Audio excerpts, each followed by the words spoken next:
தற்கொலை பண்ணினோன்னே எப்படி தண்டிக்கும் இந்த சட்டம்? தற்கொலை பண்ணுறதுக்கு குற்றம்னு சொல்லிது. கரெக்டா? தற்கொலை பண்ணின்னு செத்துட்டான். எங்கன்னு எவனே தண்டிச்சுதா?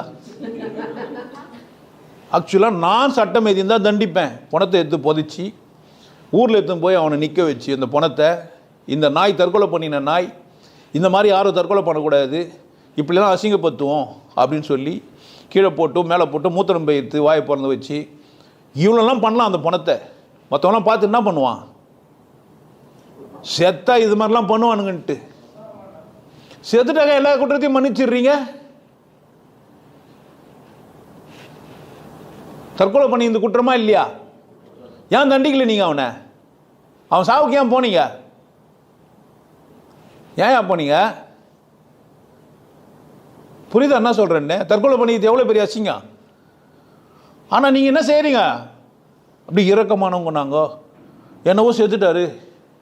ஒருத்தர் நாய் மாதிரி ட்ரெயினில் அடித்து செத்தான்னா அவனுக்கு குப்பை மாதிரி வாரி எதுவுமே குப்பை தொட்டில் தானே போடனா? என்ன பண்ணுறீங்க?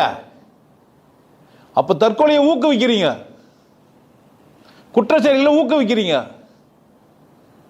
உங்களுக்கு புரியுதான்னு பாருங்கள், இல்லைன்னா விட்டுருங்க, தப்பு இல்லை. நான் ஒரு முட்டாள்னே வச்சுங்க, பைத்தியம் பேசுதுன்னே கூட வச்சு.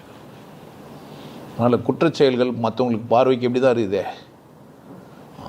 நீ பார்க்குற கோணத்தில் தான் அது குற்றம். குற்றமா இல்லையான்னு அவனே கேளு. எப்படி அவனுக்கு அந்த குற்ற செயலை துணிஞ்சுதான் செஞ்சான்? அதுக்கான சந்தர்ப்பம் எப்படி அவனுக்கு அமைஞ்சது? லா வச்ச காலத்தில் பூட்டு தப்புன்னாரு, தண்டனை வேறு மாதிரி